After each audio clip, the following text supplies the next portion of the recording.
Press release in earlier this week, and fortunately know this young man, glad to be associated with the family and know the family. Kurt Leblanc, a lot of you may know and have heard us here talk about Kurt on HTV. Kurt was had a series of strokes in 2008, and it's a situation where he is now going to be a senior at South Terrebonne High School, is going to school, and he's doing a special senior project. So I'm going to read this release exactly like it is so that I get out all pertinent information. Kurt Leblanc, an 18-year-old from Berg, Louisiana, needs your help.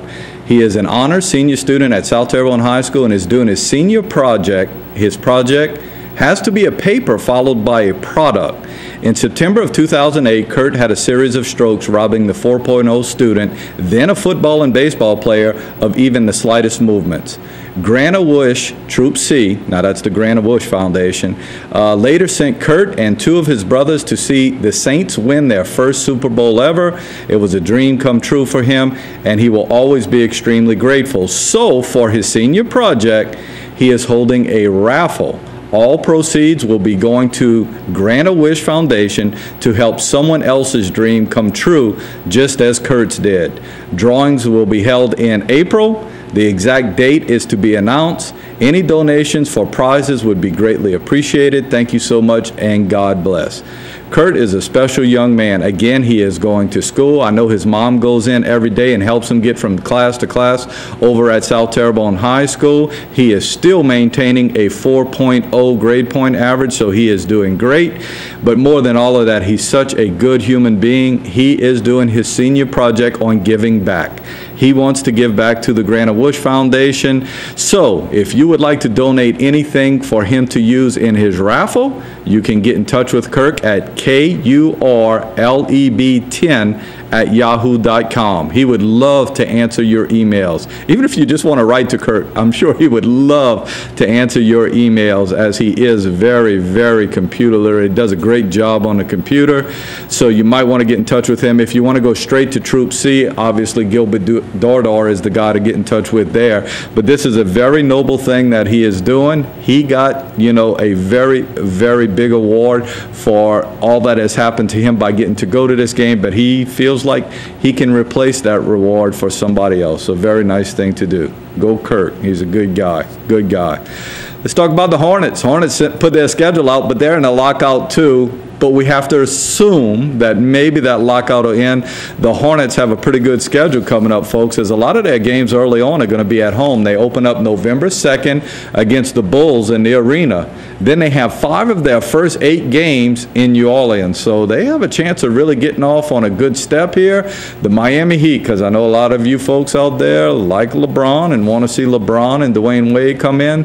They will be in New Orleans on November 9th, and they have 2 games against the world champion Dallas Mavericks, December 21st and January 21st. Now, of course, all of this is pending that there is actually going to be an NBA season. As a matter of fact, there are a lot of NBA players right now who are thinking about going play overseas in Europe until the lockout in the NBA ends.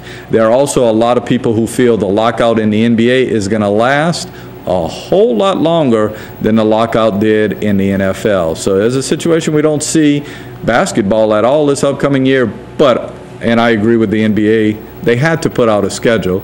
They had to put out everything to let everybody know exactly what could happen in case things get settled at an early date, and we certainly hope that they do get settled at an earlier date. And I mentioned earlier that baseball is kind of ending in our area for the younger kids, but obviously the Zephyrs are still playing. Unfortunately, the Zephyrs are not playing that well. They are our AAA affiliate. Remember, they are the I guess you would call it not sibling. They are the team that is represented by the Florida Marlins, and the Florida Marlins are not doing particularly well also. New Orleans is sitting in 3rd place in the American South standings in AAA baseball with a 47-51 record.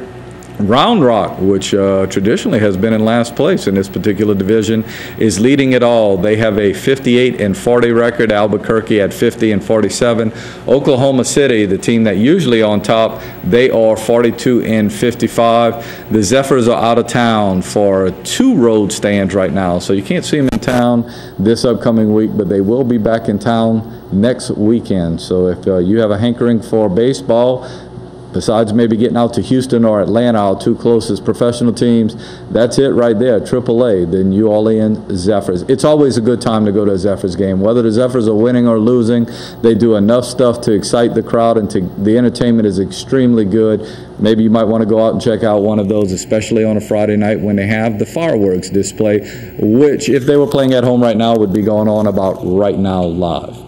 Got to take a commercial break. When we come back, we're going to wrap it up with some miscellaneous information. We'll do that after this timeout.